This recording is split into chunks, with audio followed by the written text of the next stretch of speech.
बहुत दिनों के बाद मैं आपके सामने आया हूँ यूट्यूब पर। मैं खुद कुछ बातें थी जो मेरे पंचायत से रिलेटेड है। ग्राम पंचायत खांबल है और उसके अंतर्गत अणगुर गांव आता है। उसकी पंचायत के विकास से संबंधित कुछ बातें थी। विकास, हर कोई पंचायत में जो सरपंच होता है वो विकास के लिए ही आखिर चयनित होता है और उसका काम ही विकास करना होता है। जैसा कि आपको पता है, मैं भी सरपंच में अपने घर से कुछ खड़ा करने चाहता था, लेकिन मेरे बाप से नहीं माने, आप से नहीं पापा नहीं माने वो, और उन्होंने मना कर दिया। मेरी उम्र नहीं थी और फ्यूचर में क्या होगा वो पता नहीं, क्योंकि मैं किसी की तैयारी करता हूँ। मैं तो हो सकता है उसका अंत पर चला जाऊँ। तो फ्यूचर में भी यदि मैं ऐसा सोचूं, मेरे सपने थे कुछ सरपंच के थ्रू ऐसे काम करवाना, जो गांव के विकास के लिए ऐसे काम करवाना, जो मैं अभी साझा करूंगा आपसे। तो फ्यूचर में भी यदि मैं सोचूं कि हाँ भाई फ्यूचर में देखा जाएगा, तो ऐसा है कि फिर बहुत लेट हो जाएगा। जैसे कि अणगौर है, अणगौर में आज अपार संभावना है। आज अणगौर में कोई व्यक्ति आए और विकास की बात करे या फिर कुछ काम की बात करे तो एक लंबी लिस्ट बन सकती है कि अणगौर में इतना काम करवाना है। तो अणगौर की शुरुआती स्टेज पे एक मकान बनाने जाए, जैसे कोई उदाहरण बता रहा हूँ, एक मकान बनाने जाए और उस मकान में यदि आधा अधूरा बना हुआ है, ठीक सर है, आधा अधूरा, उसकी नींव खराब है, कच्चा सा दीवारें बनी हुई है और ऐसा मकान है उसको और अपग्रेड करना है, ऊपर बनाना है, तो दो ऑप्शन है, या तो उसको ही बनाओ या फिर दूसरा ऑप्शन है उसको गिराओ और दूसरा बनाओ। ये है हमारे पास ऑप्शन। लेकिन हमारा अणगौर है ऐसा गांव है जैसे कि यहाँ पर तो जो कच्चा मकान है, जो ठीक से मकान है, वो ही नहीं बना हुआ है। एक्चुअली मतलब कहने का मतलब ये कि अपना यहाँ विकास तो कुछ हो ही नहीं पाया है, तो न तो उसको तोड़ने की जरूरत है और शुरू से ही हम कुछ प्लानिंग के साथ एक अच्छा सा विकास कर सकते हैं, ये संभावना है। तो जैसा कि अभी से काम होता जाएगा, जैसा कि अपने ग्रुप बना हुआ है, मैंने बनाया था कुछ अच्छी क्रिएटिव बातों के लिए, सरपंच तक अपनी बातें पहुंच सके और सरपंच के विचार अपने तक पहुंच सके, गांव के लोगों के एक दूसरे के पास विचार पहुंच सके, इसलिए मैंने ग्रुप बनाया था और मुझे अच्छा लग रहा है कि वहाँ पर ये बातें होती है गांव के लेवल की। तो उस पर एक अखबार में अपनी न्यूज थी, अणगौर में प्रत्येक गांव के आगे, प्रत्येक गांव में प्रत्येक दुकान के आगे और कुछ सार्वजनिक जगह पर कचरा पात्र के डिब्बे रखे गए। पूछा सरपंच से कि भाई ये तो झूठ है, अणगौर में ऐसा कुछ हुआ ही नहीं। तो सरपंच महोदय ने भी स्पष्टीकरण कर दिया कि नहीं, त्रुटिवश हुआ है। तो ठीक है कि खांबल में ऐसा काम हुआ है, लेकिन उसने अणगौर का भी नाम लिख लिया। खांबल में चलो भाई कचरा पात्र के डिब्बे लगवा लिए, तो आपके पास क्या योजना है? आप अणगौर ऐसा कह रहे थे कि आप अणगौर में भी डिब्बे लगवाएंगे, ठीक है लगवाना, बोले आपके पास योजना क्या है? पहली चीज, आप किस तरह से उस कचरे को एकत्र करेंगे, ये आपने योजना बनाई। वो डिब्बे है, उन डिब्बे में क्या जो कचरा डाला जाएगा, वो आप किस तरह से उसे कलेक्ट करके उसको एकत्रित करेंगे और नियमित दिन में किस दिन आप उसको कलेक्ट करेंगे? पहला प्रश्न ये। और दूसरा प्रश्न ये है, फिर आपने उसको कलेक्ट कर लिया, फिर कलेक्ट करने के बाद उसका जो कचरा है उसका डिवाइड कैसे करेंगे और उस डिवाइड को फिर निस्तारण या फिर उसका उपयोग कैसे करेंगे?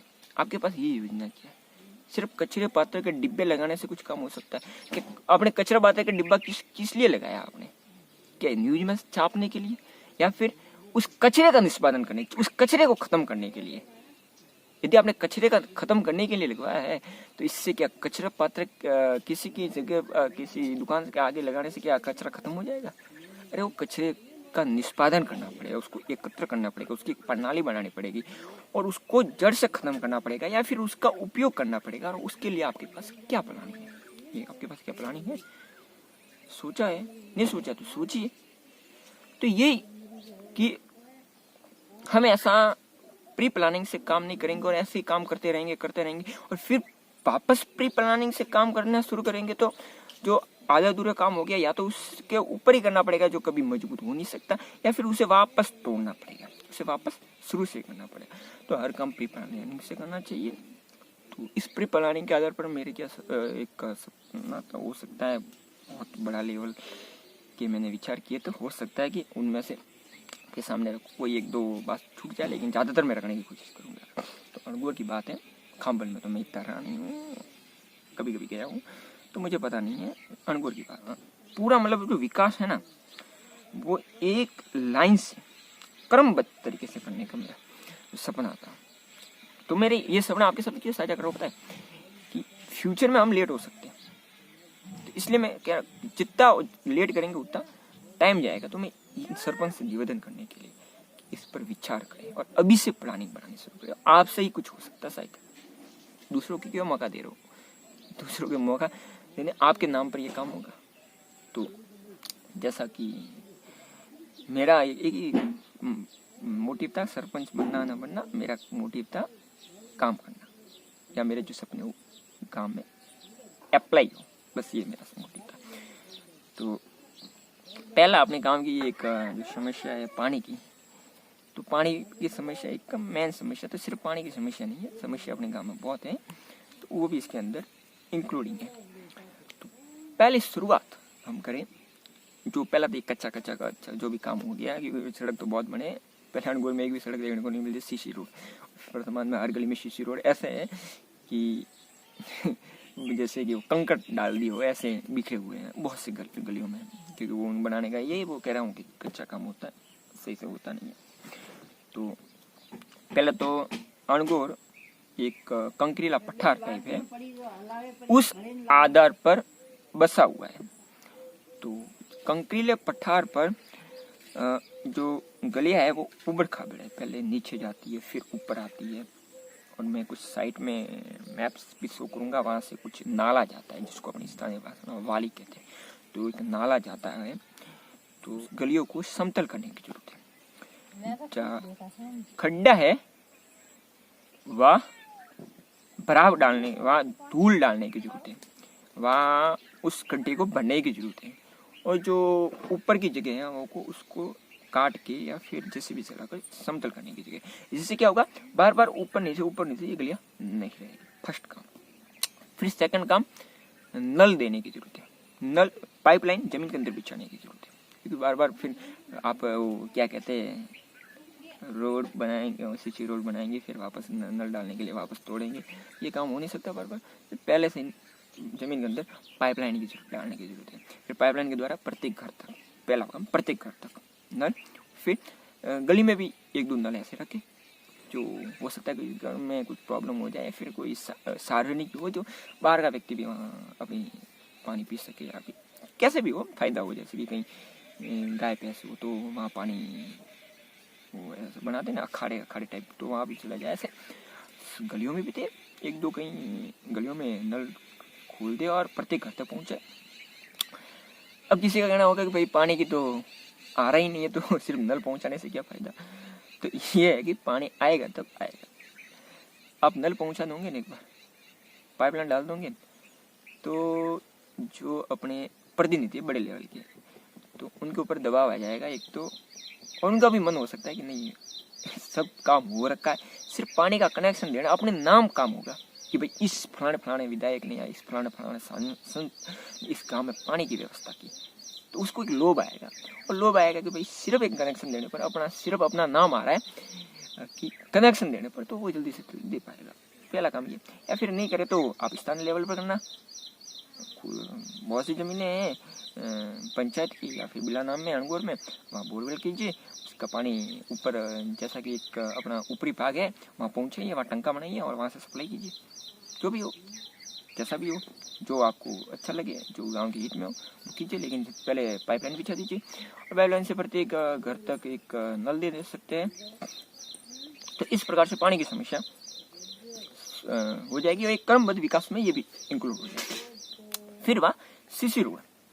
अब किसी का कहना है कि भाई सीसी रोड तो अभी भी बन रहा है, तो मैं जो कह रहा हूँ उसमें क्या लगे। तो पहली बात तो सीसी रोड बनाते हैं तो इस फलाने की घर की दीवार से इस फलाने की ये रोड है, तो ये रोड के इस फलाने के घर की दीवार से इस फलाने के घर की दीवार के बीच में एकदम पूरा का पूरा सपाट सीसी रोड करते हैं। ये चीज गलत है, ये विकास नहीं है यार, ये सिर्फ गलियों में सीमेंट बिछाना कहलाता है। विकास एक प्री प्लानिंग से हो सकता है, फ्यूचर से हो सकता है, पर्यावरण से, इन्वायरमेंट से फ्रेंडली करो, ऐसा विकास करो। तो उसके लिए क्या करना पड़ता है कि पहले तो किसी की दीवार की हो सकता है बहुत कर रहे हैं, अतिक्रमण की चीज़ होती है। आप देख सकते हैं, बहुत उदाहरण गांव में घूमेंगे तो पता चल जाएगा कि पहले की दीवार कितनी पीछे थी, अब की दीवार कितनी आगे, ठीक रोड पे बन जाती है। तो ऐसा कोई व्यक्ति है, ज़्यादातर नहीं करने की मत कोशिश कीजिए, लेकिन ऐसा कोई व्यक्ति है, बेशक उसकी दीवार तोड़िए, थोड़ा सा सख्त होना पड़ेगा, उसकी दीवार तोड़िए, यदि गली के अंदर आ रही है तो गाँव के हित में। और फिर जो किसी व्यक्ति की देखो दीवार टूटती है, कोई बनाया हुआ किसी का मकान नहीं तोड़ना चाहिए, चाहे कितना भी अतिक्रमण हो, ये हम सोचते हैं, हम विचारते हैं, पर ऐसा भी नहीं कि हम अतिक्रमण करने दें। तो इसका एक उपाय है कि जितना खर्चा है, अतिक्रमण तोड़ना बहुत जरूरी है, जितना खर्चा है वो उस लेवल, जब अपन पंचायत लेवल की बात है तो पंचायत लेवल पर ये कोशिश करें कि उस खर्चे को, जो खर्चा है ना, उस खर्चे को पंचायत के द्वारा उस व्यक्ति को दे दिया जाए। जितना है उतनी दे सकता है, लेकिन जितना हो सकता है उस खर्चे में, जितना 50% 60% जो बना हुआ है, जो हम तोड़ रहे हैं, उसका वो दे के वो वापस अपनी जमीन में बना सके। ये बार बार कभी किसी का घर एक बार बहुत सपनों के साथ बनाता है, क्योंकि दीवार भी बहुत सपनों के साथ बहुत एक एक पैसा जोड़ के बनाता है, ऐसे होते व्यक्ति। लेकिन हाँ, उन्होंने ये गलती कर ली कि अतिक्रमण कर लिया, तो रोड छोड़ा ही रखे हो जाएगा, और छोड़ा ही है। वैसे राउंड में गलियाँ बहुत छोटी छोटी है, कोई है, मैंने कहा है कि अतिक्रमण क्या होगा, तो आप ये उपाय ले सकते हैं, लेकिन बहुत छोटी छोटी है। इसलिए मैं कहता हूँ अणगौर में बहुत विकास हो सकता है, यदि करने वाला चाहिए, वो प्लानिंग से। और फिर उस गली में रोड बनाए, सीसी रोड, तो जो जैसे कि कितना फुट, मान ले कि 20 फुट छोड़ा है, तो 3-3 फुट दोनों जगह छोड़ दे, बीच में रोड बनाए। 15 फुट है तो 2-2 फुट 30 फुट जगह छोड़ दे और बीच में रोड बनाए। तो ये दोनों तरफ जगह छोड़ी जाए और बीच में रोड हो, सीसी रोड। तो अब सीसी रोड में क्या फर्क पहले के अपने, तो कभी भी ये देखा होगा कि जैसे कि सीसी रोड के लिए 10 लाख रुपए पास हुए सरकार से, लगभग 10 लाख माना के, तो उसमें क्या होता है कि 20-30 लगभग 20-30% तो खुद वर्तमान में पता है सरपंच के पैसे खाने बहुत कम हो गए, क्योंकि सब ऑनलाइन सिस्टम हो गया है बहुत सा। तो सरपंच पंचायत के जो व्यक्ति, आपको पता होगा कि सरपंच की पगार कितनी है पता है मुझे, आधिकारिक तो मैं ढूंढने की कोशिश की, कोई सही लिखा हुआ नहीं आता, लेकिन शायद पहले 5,000 थी, फिलहाल 5,000 ही हो गया, फिर 15,000 हो गई, ज़्यादा नहीं होगी, 5,000 थी। और सरपंच अपने प्रचार में कितना पैसा खर्च करता है, लगभग बेशक 2-3 लाख रुपए खर्च करता ही है। तो 5,000 के भाव से, मतलब मान लो 10,000 के भाव से, तो 1,20,000 होते, 12 महीने को 12 में 60 6 लाख होते, 2-3 लाख ऐसे वो खर्च कर लेता। और करने वाले तो 10 लाख भी खर्च कर लेते सरपंच में। बेसिकली मैं बेसिक बता रहा हूँ, सबसे कम से कम 2-3 लाख खर्च करता है, 10 लाख भी कर लेते करने वाले। तो उसका या 5,000 के भाव से 3 लाख कमाई होती है, और 10,000 के भाव से 6 लाख कमाई होती है 5 साल की। तो उस कमाई के लिए कौन सरपंच बनेगा, कोई तो खाने को मिलता होगा, खाते हैं, ये हर किसी को पता है। अब वो कितना खाते हैं कि वो अब खाने का काम बच गया है कि जो ठेके देते हैं ना, उन ठेके में ही खाने का बच गया है। उसमें इस तरह से वो खाते हैं कि जैसे कि 10 लाख किसी के लिए पास हुए तो 20-30% तो 2-3 लाख रुपए तो वो ठेके वाला खा लेता है। और जैसा कि वो ठेका दिलाता कौन है, सरपंच दिलाता है। तो 2-3 लाख उसमें से 20-30% सरपंच, उप सरपंच, ग्राम पंचायत, ग्राम सेवक और उससे ऊपर के जो भी अधिकारी हैं उनको सब खिलाने पड़ते हैं, जिसमें ज़्यादातर बेशक मुझे पता है कि सरपंच के पैसे ज़्यादा होते होंगे, दूसरों के भी थोड़े थोड़े होते हैं, ग्राम सेवक के भी होते हैं बहुत अच्छे पैसे खाने को। तो ऐसे 2-3 लाख 10 लाख में से उनके खाने को मिलते हैं। तो कितने बचे, 4-5 लाख, कितने 4-5 लाख रुपए काम होता है 10 लाख में से, ये होता है। तो सरपंच नवाचार लाना पड़ेगा आपको अपने गाँव के लिए। गांव वाले सोचे कि ऐसा व्यक्ति को सरपंच बनाए, और आप भी ऐसा कर सकते हैं जो अभी वर्तमान सरपंच है, कि ऐसा नवाचार लाया कि भाई जो ठेके वाला है, जो ठेका लेते हैं, वो 10% से ज़्यादा पैसा नहीं खा सके। भाई उसकी कमाई है, ये तो फिक्स है, वो कमाई रखेगा। ज़्यादा खाता है तो वो ज़्यादा कमाई रखता है तो उसको कहता है खाना, पैसे गटक लेना, ये कहा जाता है। तो थोड़ी तो भाई रखेगा ही, ऐसे नहीं कि सरकार 10 लाख दे रही है तो आप 10 लाख, तो वो भाई ठेके वाला क्या कमाएगा, उसको भी सब चीज़ें लानी पड़ती है। 10% खाए उसके लिए बहुत पर्याप्त होता है। तो 10% जो भी पर्याप्त होता है वो आप विचारें, तो 1 लाख रुपया वो खा लेगा। 5% सबको खिलाने में लग जाए। भाई कमाई आप मत खाइए, मैं तो कह रहा हूँ रुपया भी मत खाइए, लेकिन ज़्यादा भी कोई नहीं मान रहा, तो 5% खाने में लग जाए। 15% ज़्यादा 1.5 लाख रुपये चला जाएगा, 1.5 का 2 लाख चला जाएगा। और तो कितने 8 से 8.5 लाख का 80 से 85% का काम होगा। तो पहले 40% 4-5 लाख का काम होता था, वहीं अब 8 साढ़े 8 लाख का काम होगा। तो कितना काम हो गया? तो पहले जो गली में 4 लाख का काम होता था, उसी गली में अब 8 लाख का काम कर रहे हैं आप, तो फिक्स है, डबल काम हो रहा है, तो पक्का होगा, मजबूत होगा। और जैसे कि गलियों में मैंने कहा ना, आज अड़गोर में घूम जाइए, कंकड़ मिलेंगे, सीसी रोड बनाए हुए वहाँ कंकड़ मिलेंगे। तो फिर वो कैसा रपट बनेगा पता है? वो ऐसी रपट बनेगी कि अपन वो रपट पे जाते हैं, ऐसा सीसी रोड बनेगा कि वो रपट पे जाते हैं ना अपन कहीं, तो मेन यहाँ तो मेन रपट होता है, कहाँ पानी का बहाव होता है, या फिर बड़ी बड़ी सिटी में मेन रोड होता है, उस टाइप गलियों में रपट बनेंगे। वो कितने मजबूत होते हैं, वो बहुत मजबूत होते हैं। तो उस तरह से बनेंगे। 8 लाख, जैसे मैं उदाहरण दे रहा हूँ, 8 लाख भाई ऐसे काम हो गए। और भी आप इसमें इंक्रीज करना चाहते हो तो ये काम कर सकते हैं। जैसे कि सरपंच बनने के बाद हुनर होना चाहिए, पैसे को कैसे, बजट को कैसे मैनेज करना चाहिए, तो किस तरह से पैसे कलेक्ट किए जाए। जैसे कि दान कोई व्यक्ति दे रहा है, तो दान कैसे लिया जाए व्यक्तियों के द्वारा, उनको कैसे थोड़ा इंस्पायर किया जाए कि वो दान दे सके। बाहर से दान के बड़े बड़े व्यक्ति होते हैं, बहुत दान देते हैं व्यक्ति गाँव में, स्कूलों में, तो आप उस दान को कैसे लाए, उस दान को और इसमें इंक्रीज कर दें। इसके अंदर आप इंक्लूड कर देंगे तो जैसे कि आप 1.5 लाख रुपए, 8 साढ़े 8 लाख ऐसे हो रहा है, 1.5-2 लाख, और उस फंड, ऐसा आप फंड बनाएंगे तो उस फंड से जहाँ से आप पैसे मैनेज कर रहे हैं, उस फंड से आप और इंक्रीज कर देंगे तो 10 लाख तक काम हो सकता है। तो 5 या 4 लाख का, जो 4 लाख का काम हो रहा है या 5 लाख का, वही आपके अभी 8 लाख, तो ऐसे, और 2 लाख आप ऐसे इंक्लूड कर रहे हैं, तो कितना? 10 लाख। कितना इंक्रीज हो गया? 10 लाख का। जो 4 लाख का काम हो रहा है वो 10 लाख में काम हो रहा है। तो आपके ये अब वो काम पक्का होगा, मजबूत होगा, टिकाऊ होगा और परमानेंट होगा। दोनों तरफ जगह छोड़नी है, और आप साइड पे खड़े रहिए। सरपंच है या फिर उप सरपंच है या फिर वार्ड पंच, जो भी है, उनकी जिम्मेदारी है भाई, साइड पे खड़े रहिए। और जो काम कर रहा है, जैसे तो उनके पास खड़े रहकर कितना सीमेंट यूज कर रहा है, वो क्या क्या चीज़ कर रहा है, और 10 लाख पूरा यूज करेगा तो अच्छी सीधी सी बात है, वो अच्छा काम। मैं तो कहूँ गलियों में सरिये बिछा दीजिए, और तो क्या, तो काम अच्छा कीजिए, यही क्या है। तो काम मजबूत होगा, आप साइड पे खड़े रहेंगे, करवाएंगे तो काम मजबूत होगा। तो फिर वो 20-30 लगभग 30 साल तो देखने की जरूरत नहीं है, उस गली में कुछ होगा ही नहीं, और वापस तोड़ने की जरूरत पड़ेगी नहीं। क्यों? क्योंकि हमने पहले से पाइपलाइन पानी की तो बिछा ली है, और भी कोई जरूरत पड़े तो एक्स्ट्रा पाइपलाइन बिछा लो यार, तोड़ने की जरूरत नहीं पड़े। और भी बिछानी पड़ जाए तो हम 2-2 फुट या 3-3 फुट दोनों तरफ जगह छोड़ रहे हैं ना, उसमें पाइपलाइन बिछा देंगे यदि जरूरत पड़ जाए बीच में। या फिर वो जो पानी की पाइपलाइन है वो साइड में ही बिछा दो। जिससे क्या होगा कि बाय चांस कभी पानी की पाइपलाइन खराब हो जाए तो साइड में ही जाए, नीचे खोदने की जरूरत नहीं पड़े। ऐसा हो सकता है, ये प्लानिंग बनानी पड़ेगी। फिर जगह छोड़ी है तो जगह किस लिए छोड़ी है, ये पहला तो पाइपलाइन बार बार खराब हो जाए तो वहाँ बिछाई जा सकती है, इसके लिए। और एक्स्ट्रा में कोई और बिछाना हो जमीन में तो वो उसके लिए, पहली बात।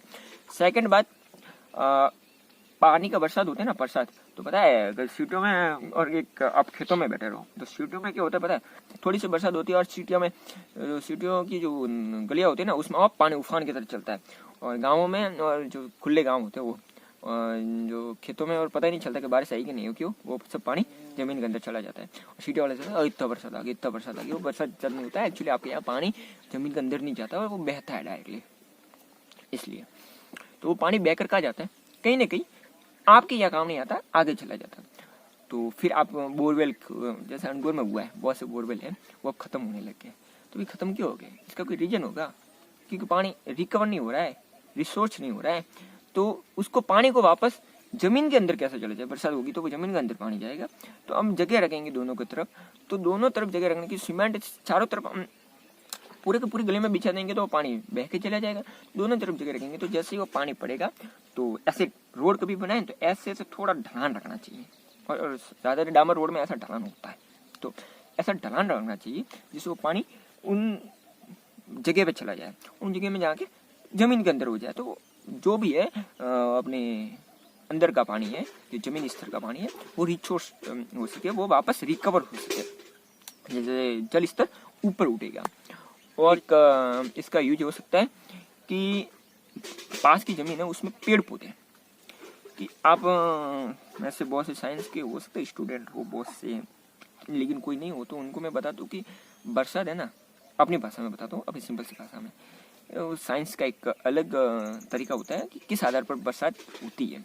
तो बरसात है ना, पेड़ पौधों को देखकर, हरियाली को देखकर, या फिर कोई तालाब होता है या फिर कोई पानी पड़ा हुआ खुला होता है उसको देखकर उससे बरसात या बादल खींचते हैं और वहाँ बरसात ज़्यादा होती है। ये होता है अक्सर।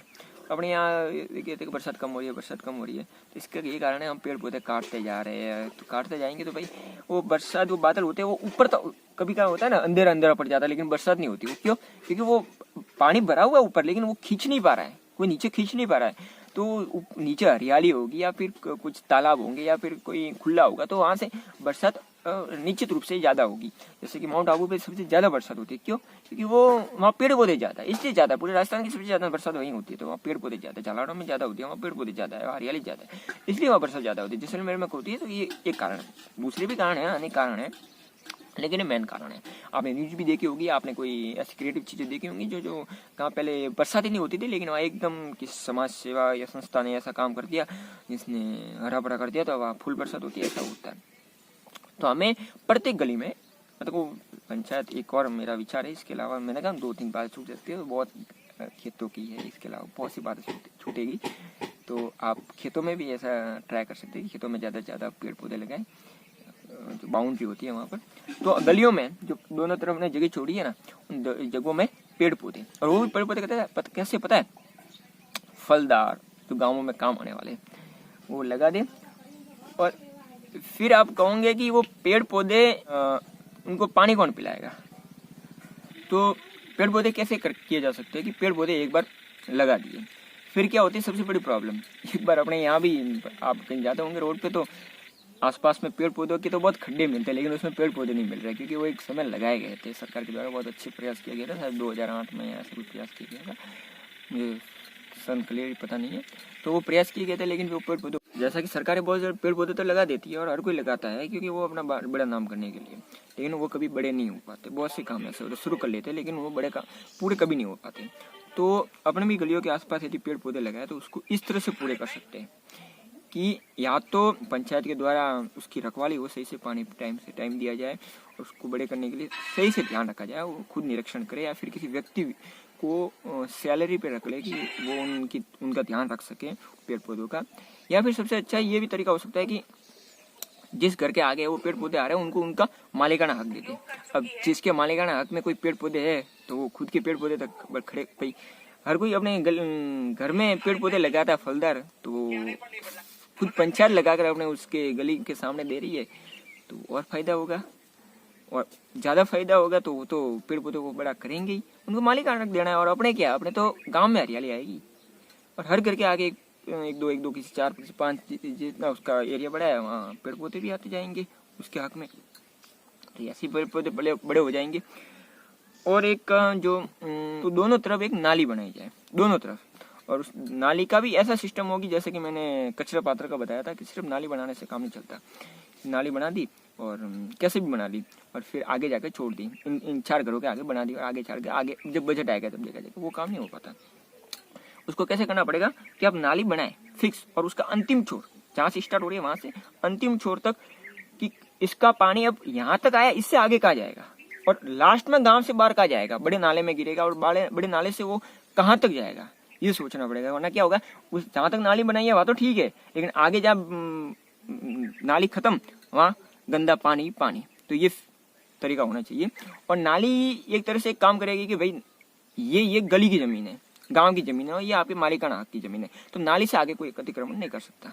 ये नाली एक सीमांकन भी कर सकती है गली का, ये प्लस पॉइंट हो सकता है। नाली सीधी बनाई इसलिए, और पहले से माप करके सोच करके फिक्स माप रख के फिर बनाया नाली, ऐसे ही नहीं कि बना दी, काम दे दिया और उसने ठेकेदार ने बना दिया अपनी मर्जी से। और जैसे कि एक अनगोर से मैंने कहा मैप बताऊंगा, साइड में मैं इंक्लूड करूंगा, तो मैप में मैं आप देख लेना, और आप हर किसी को बताइए कि अनगोर से एक नाला गुजरता है जिसे हम स्थानीय भाषा में वाली कहते हैं, और वो गुजरता है तो उसे बंधवाया जा सकता है। तो उसको जिस जमीन में जा रहा है सरपंच बजट पेश करे, बजट लाए आगे से, और उसको बंधवाए, और जो बंधवा कर वो जमीन के अंदर जो दोनों तरफ है वहाँ थोड़ा वहाँ खड्डा बना ले, और फिर बनवाए, और दोनों तरफ जो धूल की मिट्टी होती है वो डाल दे, और जहाँ जहाँ गलियाँ आती हैं वहाँ छोटे छोटे पुल के कोई खर्चे नहीं होते ज़्यादा, बना सकते हैं, जिससे कहीं भी पानी हो, क्योंकि गलियां अवरुद्ध नहीं होनी चाहिए। रोड तक अवरुद्ध हो जाते तो ठीक है, जैसे कि नाले जो होते हैं, वालियाँ होती है, वो चलती है तो रोड ज़्यादातर ऐसे रपट बनाते तो अवरुद्ध होते हैं, तो वो एक गांव से दूसरे गांव में बरसातों के दिन में इतना काम भी नहीं पड़ता। लेकिन आप गलियों में वो अवरुद्ध हो जाएगी तो फिर एक घर से दूसरे घर में जाने में बहुत प्रॉब्लम होती है, तो वो अवरुद्ध होने वाली नहीं चाहिए, हमें 12 मासी के लिए चाहिए। तो उसके लिए पानी को ऊपर से नहीं, गलियों के नीचे से ही गुजारना पड़ेगा, ये फ्यूचर के लिए सोचकर बनाना पड़ता है। तो वहाँ एक छोटा सा पुल बनाए और पानी को नीचे से शुरू करें जाना सही से। और जैसा कि मैंने कहा कि प्रत्येक नाली है, तो प्रत्येक नाली का ये काम हो सकता है कि प्रत्येक नाली को उस बड़े से नाले में जो वाली है उसके अंदर डाल दे, फिर अपना वो पानी जाता रहेगा। तो ये काम हो सकता है। ये तो मैं यही कहूँगा, ये मेरे विचार थे, प्रकट किए अपने पंचायत के, मेरे तरफ से विचार पंचायत के लिए विचार है, मेरे पंचायत के बारे में विचार थे। लेकिन ये विचार हर किसी के लिए उपयोगी हो सकते हैं, मैंने अपने साझा किए हैं, क्रिएटिव विचार थे इसलिए साझा किए।